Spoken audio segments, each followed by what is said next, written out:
3 novembre 1988. Conversation avec Sujata. Les graines de grenade. Satprem a l'air très fatigué. Alors, je t'écoute. Sujata. Oui, vous pouvez rester allongé, mon doux. Ce n'est pas long ce que j'ai vu, mais j'ai pensé que que vous aimeriez entendre. Cette nuit, donc, nous sommes le 3. Oui. Dans la nuit du 2 au 3 novembre, j'entrai par une porte dans une chambre. La porte était ouverte, je crois, je suis entré. Et par le coin de mon œil droit, j'ai vu par terre un petit plat. Vous savez, tali, comme on dit. Vous connaissez? Non. Un petit plat comme celui que j'utilise pour mon repas. Un plateau? Un plateau rond comme ça, mais un peu plus grand. Et il y avait des choses dessus. Je rentre, je fais 1 ou 2 pas dans la chambre, et j'aperçois mère qui était en train de partir. Et elle s'en allait, et elle s'est aperçue de ma présence. Elle a hésité un instant, et puis elle est revenue parce qu'elle voulait me dire quelque chose. Et précisément, elle me disait que sur le plateau, il y avait des grenades. Vous savez, pomegranates. Oui, des graines de ça. Mais ce n'était pas un rouge. Il y a 2 variétés, non? Oui. Celle que j'ai vue était un peu blanchâtre, pas rouge. Et mère m'expliquait qu'il fallait prendre 2-3 graines de ça et les enrober, si j'ai le souvenir, mais je ne peux pas être tout à fait certaine, qu'il fallait les mettre dans le miel et prendre. Évidemment, dans ma conscience, c'était indiqué pour vous. On devait vous nourrir avec ça. Oui, le miel, je sens beaucoup le besoin, c'est curieux. Mais c'était avec quelques graines de grenade, pas beaucoup, 2-3. C'est curieux, hein? Mère avait donné un sens aux fruits du grenadier. Je crois bien, mais je n'ai pas le souvenir exact. Je pourrais regarder dans le livre, mais je pense bien. Je regarderai après. Alors, je ne sais pas, c'était très évident, et pour mère et pour moi, que ce n'était pas pour moi, c'était pour vous que mère disait cela, qu'il fallait vous nourrir avec ça. Pas beaucoup, juste quelques graines, mais enrobées de miel. Je crois bien que c'était du miel et non jaggery. Mais hélas, Sujata rit. Enfin, j'étais pleine de gratitude et je me suis agenouillée devant mère. Mère était en robe, mais je n'ai pas gardé le souvenir de la robe cette fois. Je me suis agenouillée comme je faisais, et mère a posé la main sur ma tête, et puis après, elle a commencé à presser. Je ne résistais pas du tout, jusqu'à ce que je sois complètement à ses pieds. Complètement. J'étais agenouillée, mais là, j'étais complètement à ses pieds. Pliée? Sujata montre. Oui, vous voyez, j'étais comme ça, et puis elle pressait ma tête. Donc j'ai commencé à venir comme ça, à te plier jusqu'à ce que ta tête touche par terre, ses pieds. Ses pieds, complètement, et même avec l'impression que j'allais enfoncer dans la terre. Elle pressait vraiment. Alors voilà, c'est ce que j'ai vu, mon doux. Après, je suis sortie, je suis allée au marché. Oui, enfin, Sujata riant. Tout ça, c'est... J'ai même aperçu des graines toutes prêtes dans des cellophanes, vous savez, et j'étais très intéressée. Enfin, tout ça, c'est secondaire. Satprem, très fatigué. Oui, on est écrabouillé. Moi, je suis écrasée. Ce sont des masses de feu en italique. On est écrasé en italique. Comment je vis? Je ne sais pas. Bon, ma douce, c'est bien. Écoute, Je ne sais pas s'il faut chercher des fruits de grenade. Oh, vous êtes sûre que ça n'aiderait pas? Je ne sais rien, ma douce. Peut-être que c'est bien. Mais ce n'était pas à prendre directement. Il y avait quelque chose qui allait avec du miel, autant que je me souvienne. Mais je ne suis pas 100% sûre. Le corps est épuisé, ça, il n'y a pas de doute. Et comment? Votre cœur a tenu aujourd'hui? Oui, ça a tenu. Il n'y a que le cognac qui me redonne un peu de... C'est bien avec les raisins, non? Oui. Mère disait que ce fruit, c'est la force de vie, vous vous souvenez? Oui. C'est la force de vie. Mais je suis trop épuisée pour manger. Silence. Bon, eh bien, écoute, on verra. Ces graines de grenade, je ne sais pas. Bien, ma douce. Eh bien, assez, je vais m'allonger. 5 novembre 1988. Le corps ne sait plus quoi faire. Il est seulement un chaos de douleur. Est-ce qu'il y a un moyen? Quel est le moyen? Où est le moyen? Peut-être que le moyen se fabrique en italique comme cela, à force de ne pas savoir et de peiner dans le noir. 6 novembre 1988. Ce matin, avant de me réveiller, j'ai vu des charbons ardents rouges. Soir, j'ai l'impression, c'est une façon de dire, que tout le mystère tourne autour de cette vanne centrale et de cette écluse centrale. Mais le fonctionnement n'est pas encore bien compris, entre guillemets, par le corps, et cela fait des dégâts douloureux. Cet après-midi, j'ai pris une telle dose, pendant 1h50. Je suis peut-être sur la bonne piste montrée par Sarama. C'est incroyablement difficile.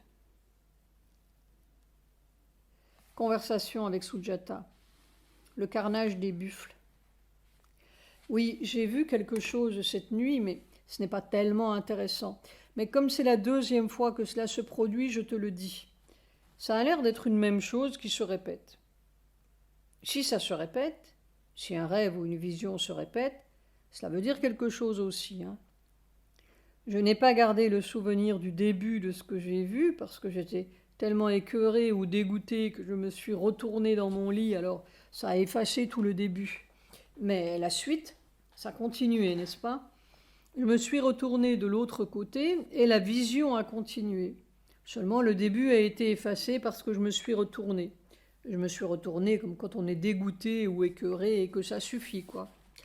Mais la seule sensation que j'ai du début, c'est d'un énorme troupeau de buffles qu'on conduisait à un abattoir, ou à une tuerie, ou à un carnage, ou à une boucherie. Des buffles? Oui, un énorme troupeau qu'on allait butcher, tu comprends? Oui, oui, comme ça, avec du sang qui coulait partout. Oh! Mais je n'ai pas le souvenir de ça. J'ai simplement le souvenir d'un énorme troupeau de buffles qu'on conduisait à la tuerie, à un carnage, n'est-ce pas? Alors je me suis retournée, probablement dégoûtée, et ça continuait. Pour sortir de ce troupeau, de cette horreur de carnage, j'escaladais des rochers comme dans une montagne, n'est-ce pas?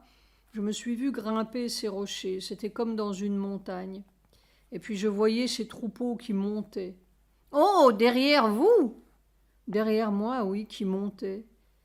Et je savais qu'ils allaient tous être précipités aussi dans la boucherie ou dans le précipice ou à la boucherie. Moi, j'étais un peu dans un endroit avec des rochers, il y avait des rochers devant moi. J'étais protégée, j'étais en lieu sûr en italique. Voilà, c'était ça la compréhension, j'étais en lieu sûr. Et ces troupeaux, enfin le restant de ces troupeaux peut-être, je ne sais pas, montaient, grimpaient, et puis allaient probablement se jeter dans le vide quelque part ou quoi, je ne sais pas, ils avaient volontiers, ah je n'en sais rien, c'était leur destruction. La destruction des buffles, oui. Et alors dans mes visions, toujours, ou presque toujours, il y a un être près de moi qui est ce que j'appelle mon double supérieur. C'est-à-dire moi, dans toutes mes visions, je suis l'ouvrier, je suis celui qui exécute, je suis un coulis, je suis un maçon, je fais toutes sortes de métiers dans mes visions, mais je suis toujours celui qui fait quelque chose. Souvent, je suis un coulis, ou quelquefois un marin. Ça dépend ce que l'on veut me montrer. Mais enfin, je fais tous les métiers possibles. Je suis l'ouvrier. Et alors, très souvent, près de moi, il y a ce que j'appelle mon double supérieur, qui est probablement mon être mental ou un être au-dessus, mais qui est moi aussi, n'est-ce pas? Mais qui connaît les choses. Oui, qui connaît, qui a la compréhension. Moi, j'exécute. Je suis, comme Jean-Claude, l'ouvrier. Bon alors, mon double supérieur, au milieu de la nuit, justement, après avoir vu cela, j'ai noté, mon double supérieur me disait ceci exactement que j'ai noté, parce que ça, c'était assez clair. Il s'agissait de cette boucherie de buffle, n'est-ce pas? Et il m'a dit exactement, en Occident, on ne s'aperçoit de rien. Il faudrait une machine pour voir ce qui se passe à l'intérieur de la machine. Tu comprends? Cette boucherie, comme cela se passe, ça se passait en Inde, ou en Asie, ou en tout cas, et en Asie. Les choses se font très ouvertement. Le sang coule ou quoi. Les boucheries, ça se fait sur la place publique, tout est répandu. Alors mon double supérieur me disait, en Occident, on ne s'aperçoit de rien, il faudrait une machine pour voir ce qui se passe à l'intérieur de la machine. Rire. Voilà ce qu'il m'a dit. C'est-à-dire que les abattoirs, enfin les slaughterhouses, sont bien faits. Personne ne s'aperçoit de rien, n'est-ce pas? Il faudrait une machine pour voir ce qui se passe à l'intérieur de la machine, M majuscule. Personne ne s'aperçoit de rien. C'est bien dit. Oui, eh bien, c'est ce qu'il m'a dit textuellement. En Occident, on ne s'aperçoit de rien, en italique. Silence. Mais enfin, ça avait l'air... Je n'ai pas le souvenir du début de la vision, je te dis, parce que je me suis retournée dégoûtée. C'était comme une grande tuerie de buffles qu'on tuait. Tu sais, comme un abattoir, un slaughterhouse. Mais le slaughter devait avoir lieu probablement partout, en public. Et alors j'ai griffonné cela en me réveillant, parce que je voulais garder les paroles de mon double, rire. Et puis j'ai eu une minute comme cela, j'étais encore dans le sommeil, j'ai eu une minute de réflexion, et puis... Alors là, j'étais éveillée, n'est-ce pas? Je me suis dit, c'est la mort, M majuscule, qui va à la mort. Oui, mais c'est la mort de tout un troupeau, les buffles. C'est ce que maman appelait les vaches à peau d'éléphant, n'est-ce pas? Ceux qui aiment patauger dans la boue, dont on voit les cornes et les museaux sortir. C'est ça, n'est-ce pas? Oui, ce sont ces buffles-là, oui. C'est ça. Mais c'est aussi la monture de Yama. Oui, c'est la monture de Yama. Alors tu vois, je me souviens de ce festin que j'avais vu, qui était tout à fait écœurant, n'est-ce pas? Oui. Et il y avait comme un dernier buffalo dans la vision de ce festin qui était près de moi, et il était sur le dos comme tous les autres, mais une patte bougeait. Je le vois encore, n'est-ce pas? Et on allait le tuer pour qu'il n'y ait plus de vie dedans. Il était à côté de moi. Mais enfin là, ça avait l'air d'être la grande boucherie. Mais si je poursuis mon idée, c'est que ce n'est pas de la peau blanche, n'est-ce pas? Mais non, ce sont des buffles. Des buffles avec la peau sombre. C'est-à-dire, on mène la population, le peuple, comme ça, on mène à l'abattoir tous les éléments de la mort. Tous les éléments de la mort. On est en train de gigouiller et d'abattre tous les éléments de la mort, M majuscule, toutes les montures de la mort, tous ceux qui se laissent chevaucher par la mort. Oh, oh! Silence. C'est comme ça que je le comprends. Et je te dis, en me réveillant, tu vois, mon bout de papier est griffonné. Après avoir noté en bref ce que j'avais vu, la première chose que j'ai notée, c'est grande boucherie. Et alors, dans mon bout de papier, à la fin, comme ça, j'avais mis c'est la mort, M majuscule, qui va à la mort, petit m. Silence. Et précisément, votre voix qui disait, pour qu'on n'ait pas de doute que ce ne sont pas seulement les Asiatiques, ou comme on le dit, le Third World, tiers-monde, mais dans... Oui, oui, mon double disait, parce que ce n'était pas quelqu'un d'autre, que je le connais bien, mon double. C'est moi, tu comprends. Et dans mes visions, je suis toujours l'ouvrier, il y a mon double qui est là et qui me dit ça, non, pas comme ça, qui me montre ou qui me dit il ne faut pas faire ou il faut faire, qui essaie de me faire comprendre les choses. Et il me disait, en Occident, on ne s'aperçoit de rien, et il faudrait une machine pour voir à l'intérieur de la machine. Éclat de rire. Je ne sais pas. C'est exactement ce qu'il m'a dit, mais ça m'a l'air assez humoristique. Oui, mais en Occident, la boucherie a lieu aussi, tu comprends, mais elle n'est pas visible. Sujata riant. Oui, c'est ce qu'il faut envoyer à Y. Non, il ne faut rien dire, ma douce. Silence.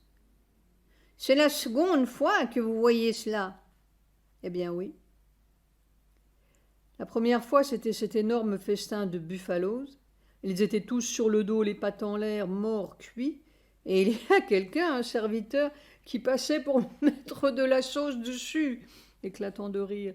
Ou je ne sais quoi, enfin, c'était assez ignoble.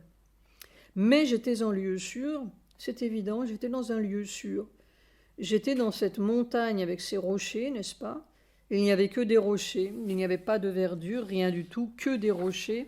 Et je voyais tout ce troupeau qui montait, ou une fraction de ce troupeau qui montait, probablement pour s'échapper du carnage, mais qui allait, je le savais aussi, qui allait se précipiter dans le vide, ou qui allait au carnage aussi. Mais enfin, moi j'étais en lieu sûr. Je n'étais pas loin d'eux, mais je les regardais d'un endroit sûr. Ils montaient, ils escaladaient la montagne. Silence. Tu as vu l'autre jour aussi ton hindi, là, quand tu écoutais la rumeur de cette foule? Oui, et puis tu cherchais à comprendre pour pouvoir traduire à mère et à moi ce qu'ils disaient, et tu as écouté. En Inde, on ne boit plus de lait, on boit du sang. Oui, c'était ça qu'il disait en hindi. Oui, et c'était étrange, je vous l'ai dit. C'était comme une sorte de tuyau par où le lait devait passer, mais c'est le sang qui coulait. Les gens qui prenaient du robinet avaient le sang. C'est donc du carnage qui... Eh bien, le carnage, il est là constamment. C'est seulement parce que l'échelle est si vaste, n'est-ce pas, que... Quoi, 50 personnes ici, 100 personnes là, ce massacre, cette horreur ici, cette horreur là, c'est comme des gouttes dans un océan, n'est-ce pas? Mais en fait, c'est du sang qui coule partout. Mais c'est la mort qui va à la mort en italique. Tu comprends? C'est cela qui est clair dans ma conscience maintenant. C'est la mort qui va à la mort. C'est-à-dire tous ceux qui chevauchent la mort, tous ceux qui sont avec la mort, eh bien oui, ils s'en vont avec. Mais vous savez, tout d'un coup, je me souviens d'une vision que vous avez eue. Nous étions encore à Nandanam à l'époque. Et un jour, vous avez vu qu'il y avait une sorte d'ouragan et tout. Oh oui, ça je me souviens. Toutes les voitures et tout étaient balayées, et vous seul qui alliez contre. Oui, c'était une vision très saisissante. Un ouragan formidable. Je voyais à ma gauche descendant des véhicules de toutes sortes, des camions, des voitures de course, des autobus, tous les moyens de transport possibles qui allaient à une vitesse folle. Ils allaient tous à l'accident. Tous les moyens de transport, tous les véhicules, tout. De toutes les formes possibles, des minuscules, des bolides formidables, tout allait, ils allaient tous, poussés par cet ouragan sur ma gauche, ils descendaient à une allure folle, ils allaient tous à l'accident. Et moi, j'étais seul dans cette rue, debout, tout petit, vêtu de blanc, faisant face à l'ouragan, et je remontais. Face à l'ouragan, je remontais. Ça, je me souviens bien de cette vision. Tous ces véhicules, de toutes les sortes possibles, qui dévalaient follement pour aller tous à l'accident, poussés par cet ouragan. Et moi, je me voyais, tu sais, dans ces visions, on est à la fois le sujet et l'objet, n'est-ce pas? On voit et on est dedans. Bon, eh bien, je me voyais tout petit, vêtu de blanc, face à l'ouragan et remontant, face à l'ouragan, remontant vers l'ouragan. Et contre l'ouragan. Eh bien, je n'avais pas l'impression qu'il était contre moi. Ah! Oh, ça, c'est intéressant. Je n'ai pas l'impression que je luttais pour. Non, je savais que c'était mon chemin, quoi. J'allais vers ça. Oh, je n'avais pas compris. C'était un ouragan. Oui, pourtant ça n'avait pas l'air de m'affecter. Mais enfin, ce n'était pas facile, n'est-ce pas? Il fallait se tenir droit. Oui, il fallait se tenir droit. Et alors à ma gauche, piou, tous ces véhicules fous. Mais oui, c'est tout ce qui est complice de la mort ou avec la mort d'une façon quelconque, n'est-ce pas? Eh bien, ça va à l'accident.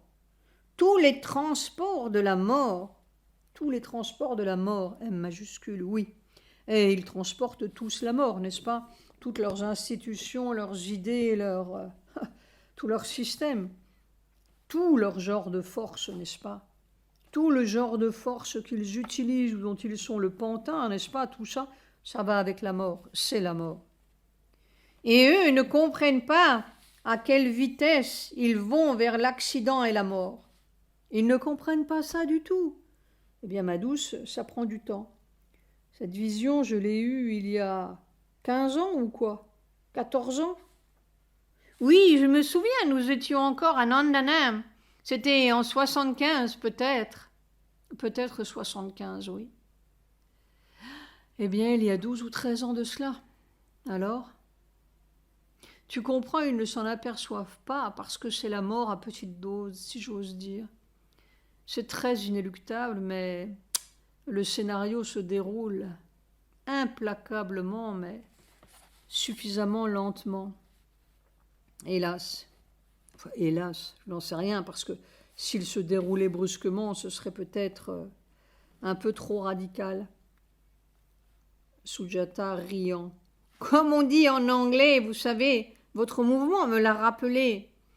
On dit « The chariot of Jagannath grins slowly, but it grins exceedingly fine. » Le char de Jagannath avance lentement, mais extrêmement minutieusement. Oui, oui, oui, c'est ça. Bon, c'est tout, ma douce.